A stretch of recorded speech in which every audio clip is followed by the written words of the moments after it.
البدع والأهواء، أهل البدع العقائدية وأهل البدع السياسية.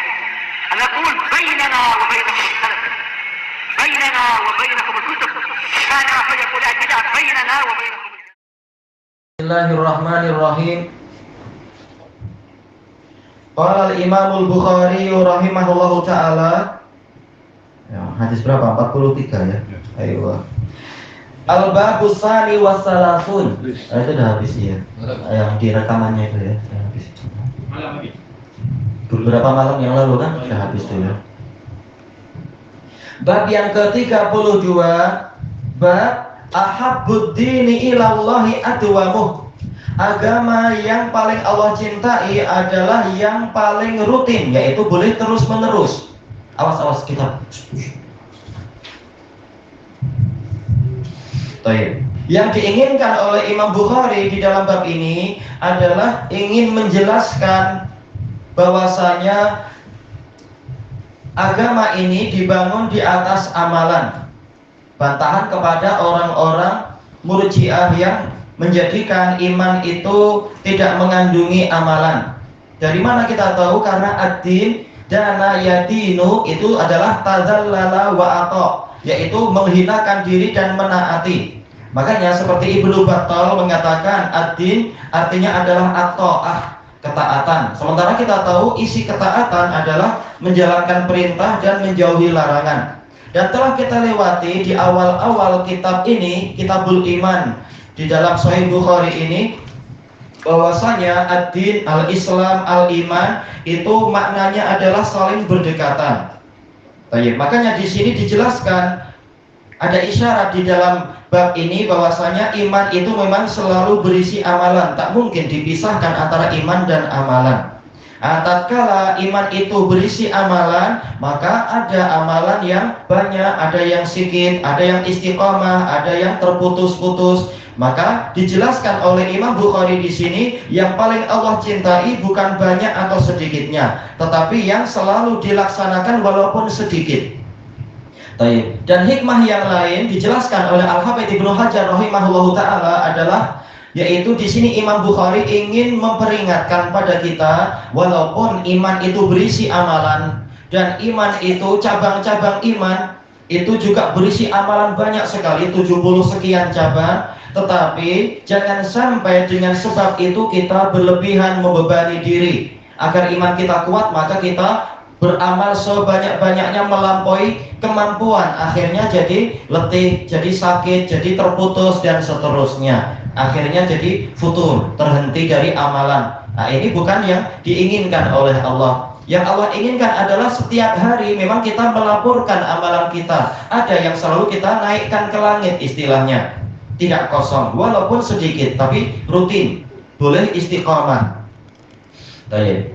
Nah, sekarang kita masuk kepada hadisnya. Qala al-Imamul Bukhari rahimahullah, al-haditsus salis wal arba'un, haddatsana Muhammad ibnul Musanna qala haddatsana Yahya an Hisham qala akhbarani abi an Aisyah radhiyallahu anha. Ini hadis Aisyah ummul mukminin Siddiqah binti Siddiq.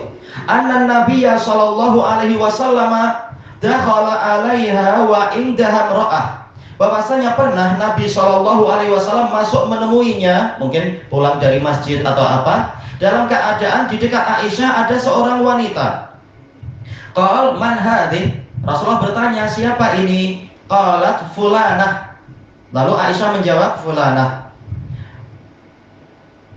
Tadkuru min sholatiha. Lalu Aisyah menyebutkan tentang sholatnya wanita ini. Kalau Rasulullah mengatakan, mah, hentikan itu.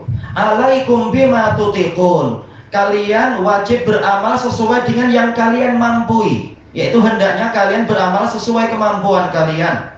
Fa wallahi la yamallullahu hatta tamallu. Demi Allah, Allah tidak bosan sehingga kalianlah yang bosan. Wa kana ahabbud dini ilaihi ma dawama alaihi sahibuh. Dan agama yang paling dicintai olehnya adalah agama yang pelakunya terus-menerus mampu melakukannya, melaksanakannya. Jelas ini isyarat, maksudnya apa? Amalan. Baik. Di sini Imam Bukhari meriwayatkan dari salah satu guru beliau yang sangat tua, yaitu Muhammad ibnul Musanna, Abu Musa al-Anazi az-Zamin al-Basri, siqatun sabtul imam. Dikatakan Zamin karena memang beliau yaitu pernah terkena penyakit lumpuh, betul-betul tak mampu berjalan. Lalu pada suatu malam beliau terus berdoa mohon kepada Allah agar disembuhkan. Tiba-tiba di suatu malam muncul hujan yang sangat lebat dengan petir yang sangat banyak. Lalu terbersih di hati beliau untuk turun dari pembaringan. Lalu beliau merangkak, berwudu, kemudian sholat. Tahu-tahu habis itu beliau mampu berdiri.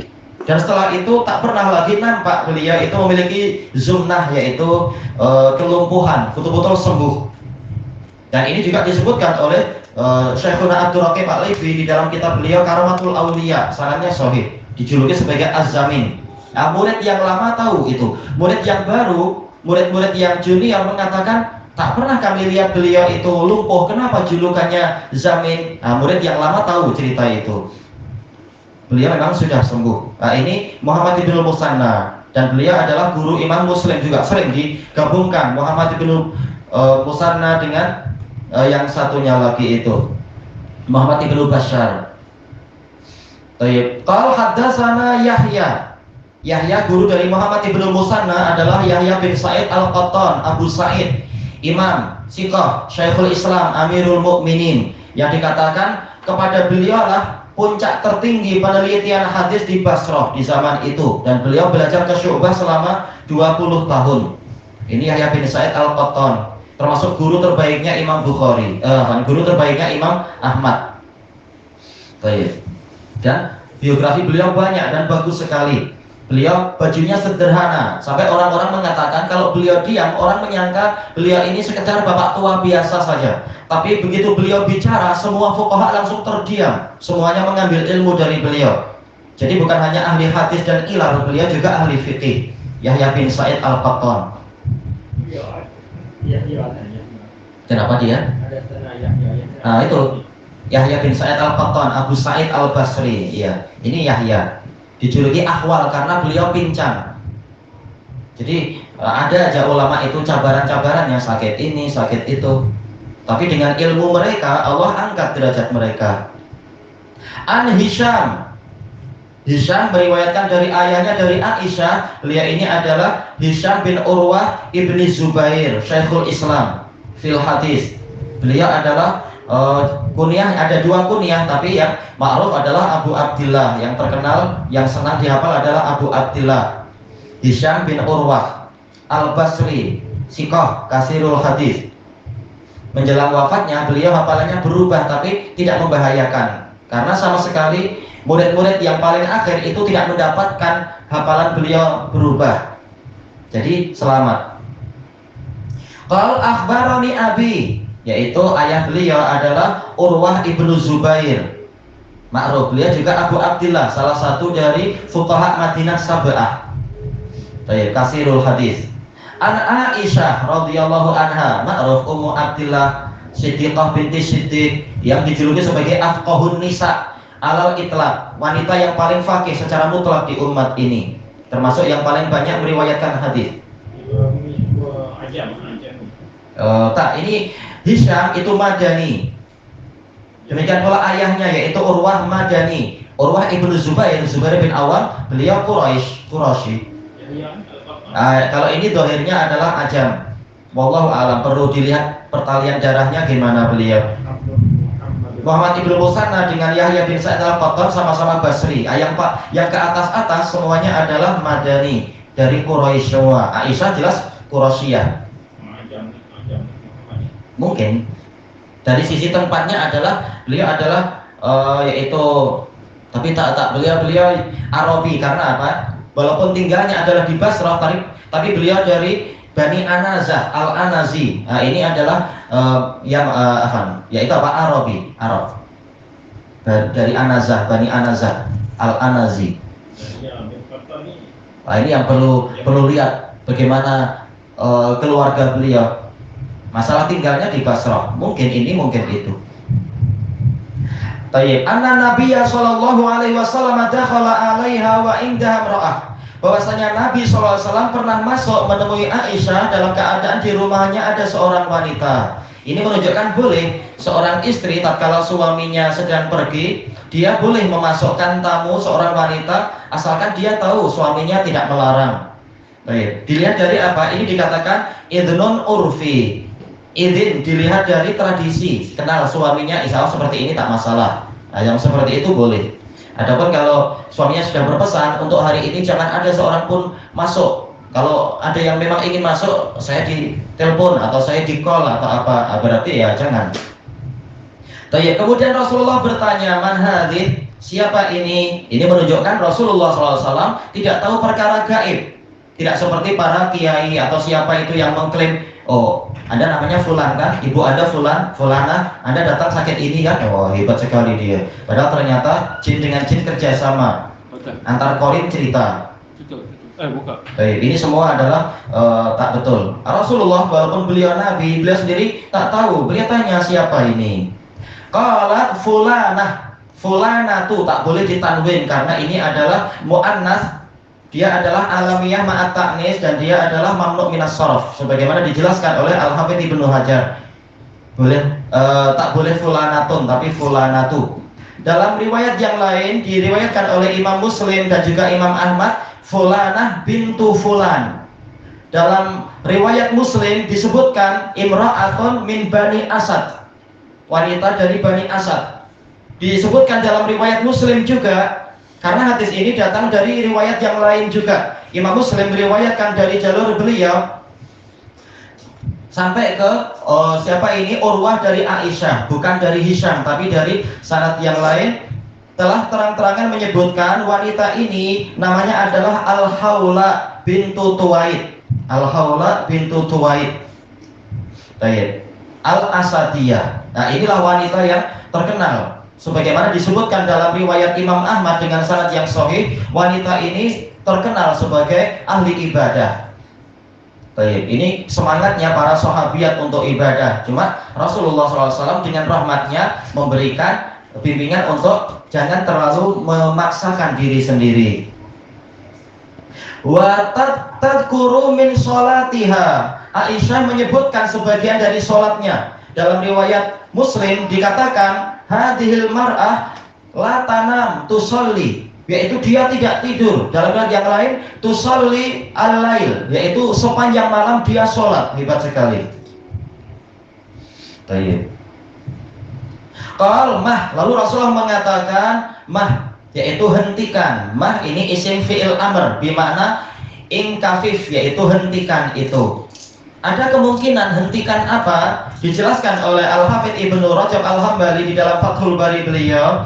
Ada kemungkinan Rasulullah menyuruh Aisyah berhenti dari memuji wanita itu di depan mata dia. Karena apa? Dikhawatirkan nanti dia akan terfitnah dipuji-puji. Kemungkinan yang kedua, yaitu yang diinginkan oleh Nabi adalah agar wanita ini berhenti dari menyakiti diri sendiri seperti itu.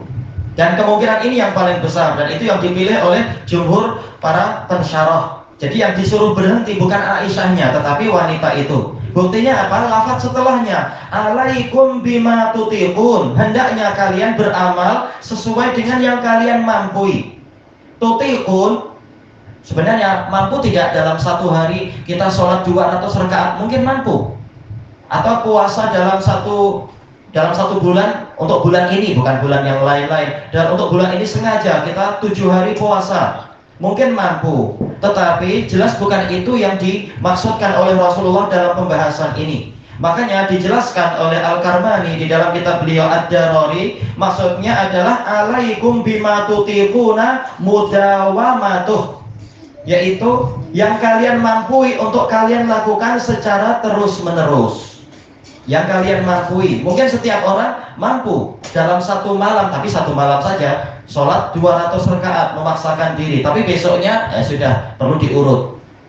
Tapi yang dimaksudkan di sini adalah mampu untuk terus-menerus, walaupun hanya sedikit, seperti di akhir hadisnya. Jadi walaupun sedikit, tapi laksanakan terus-menerus, 1 rakaat saja, atau mungkin 3 rakaat, atau 5 rakaat, atau ya fluktuatif, kadang 1, kadang 3, kadang 5. Yang penting jangan kosong, jangan cuti. Ya ini yang paling Allah sukai. Yang penting terus menerus. Baik.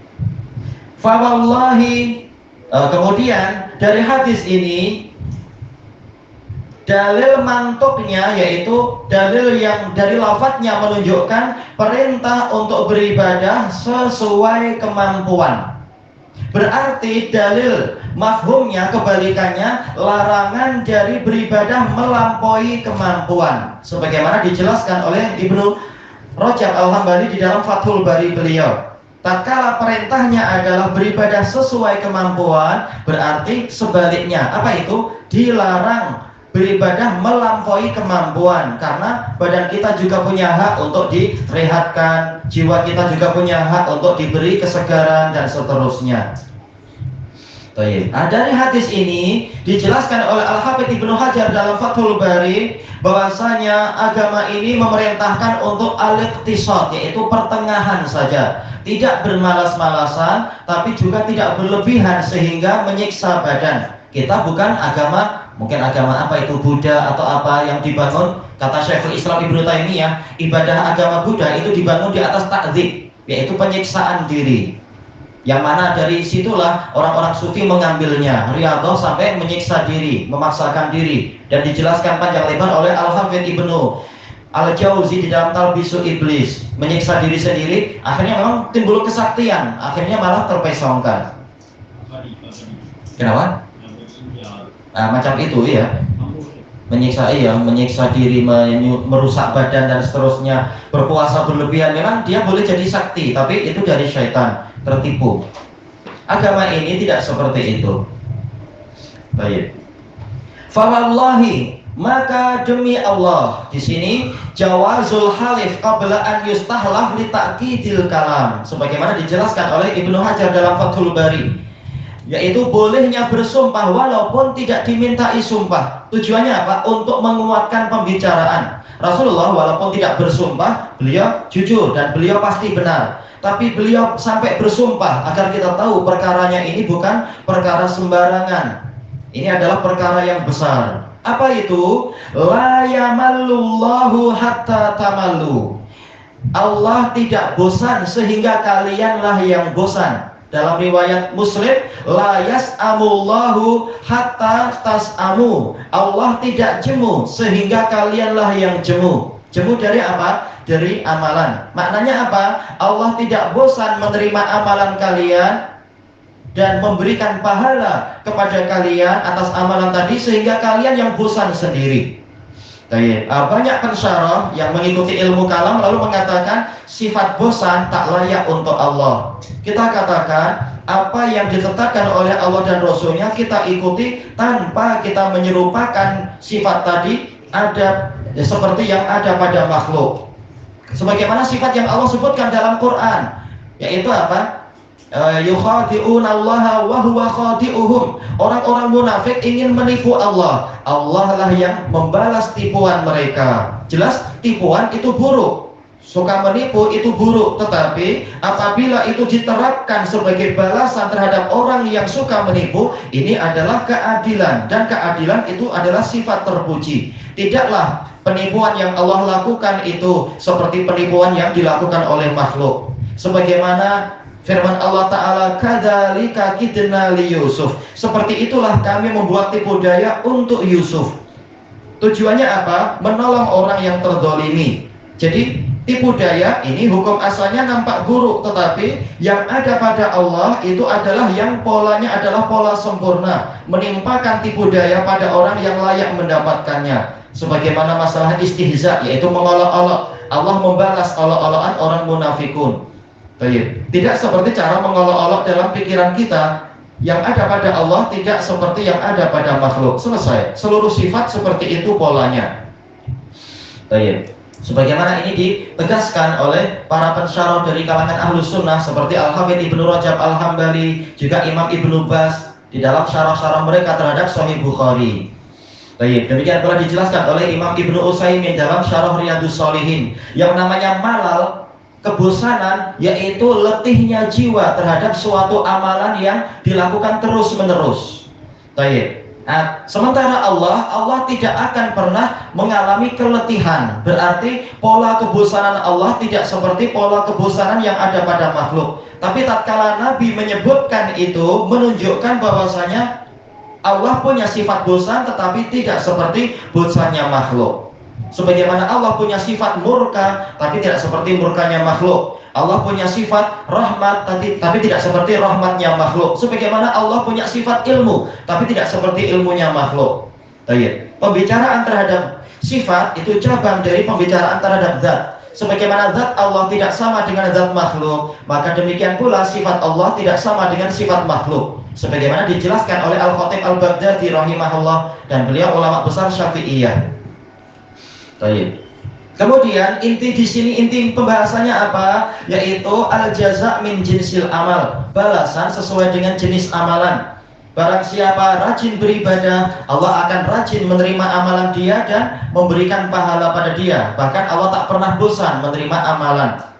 Bahkan apa? Satu kebaikan dibalas 10 atau 100 atau bahkan 700 atau lebih. Allah betul-betul tidak pernah bosan, tidak pernah tidur, tidak pernah ini dan itu. Sampai kita sendirilah yang melakukan sebab hukuman. Tatkala kita bosan, maka Allah pun menjadi bosan, dengan bosan yang sesuai dengan keagungan dia, tidak seperti bosannya makhluk. Nah, inilah makna yang benar dari hadis tadi.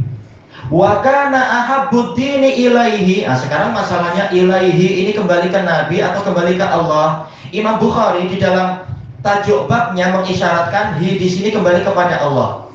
Ahabbud dini ilallah adwamuh. Sementara dalam lafaz hadisnya ahabbud dini ilaihi, berarti hak di sini kembali kepada Allah Ta'ala. Sementara kalau kita lihat dohir hadisnya, wakana, yaitu Aisyah setelah menyebutkan sabda Nabi begini sampai hatta tamallu, kemudian Aisyah mengatakan wa akana ahabbud dini ilaih, seakan-akan ini isyarat kepada Nabi Muhammad SAW. Sebagaimana nanti insya Allah kita akan melewati itu ucapan Aisyah bahwasanya agama yang paling dicintai oleh keluarga Muhammad adalah yang dilakukan secara istiqomah. Tapi tidak masalah, sama saja dicintai oleh Allah ataukah dicintai oleh Nabi, intinya sama. Sebagaimana dijelaskan oleh Ibnu Hajar dalam Fathul Bari, karena kecintaan Nabi itu pasti sesuai dengan kecintaan Allah Ta'ala. Karena Nabi itu memang selalu menyesuaikan diri dengan apa yang Allah Ta'ala inginkan. Maka tak masalah, ini dhamir kembali ke Allah atau Nabi, itu tidak menjadi permasalahan. Intinya apa? Agama yang paling Allah cintai adalah yang madawama alaihi sahibuh, yang pelakunya itu mampu untuk terus-menerus melakukannya. Melakukan agama berarti apa? Amalan. Berarti maksudnya adalah amalan. Baik. Nah, dijelaskan oleh hampir semua pensyarah, intinya dan juga dijelaskan oleh Imam Nawawi dalam syarah Sahih Muslim, inti hadis ini adalah anjuran untuk memiliki amalan yang boleh dilakukan secara istiqamah walaupun sedikit-sedikit. Walaupun mungkin untuk sholat duha hanya 2 rakaat, itu lebih baik tiap hari 2 rakaat, atau kalau biar rezekinya dijamin oleh Allah 4 rakaat setiap hari. Itu lebih baik daripada 8 rakaat pas itu apa? Cuti 3 bulan. Nah, itu sebenarnya adalah kata para ulama kurang beradab kepada Allah Ta'ala. Lebih baik tiap hari memberikan persembahan walaupun sedikit. Yang penting tiap hari datang menghadap Allah Ta'ala. Dan ini menunjukkan bahwasanya agama itu bertingkat-tingkat. Semua ketaatan dicintai, tetapi yang paling Allah cintai adalah yang istiqomah. Memang intinya adalah istiqomah. Sebagaimana dalam hadis yang di dalam Arba'in Nawawiyah itu, qul amantu billah summastaqim. Katakan saya beriman kepada Allah, lalu hendaknya engkau istiqomah. Yang diinginkan oleh Allah bukan amalan sebanyak-banyaknya, tetapi amalan yang istiqomah. Tentunya yang wajib ya wajib, jangan semampu saya lah sholat duhur 2 rakaat, tak boleh tentunya. Dan kita olahraga 1 jam aja mampu, kenapa untuk sholat 5 menit tak mampu? Ilahuna wallahu a'lam. Subhanakallahumma wa bihamdika la ilaha illa anta astaghfiruka wa atubu ilaik. Walhamdulillahi rabbil alamin. Jazakumullahu khairan.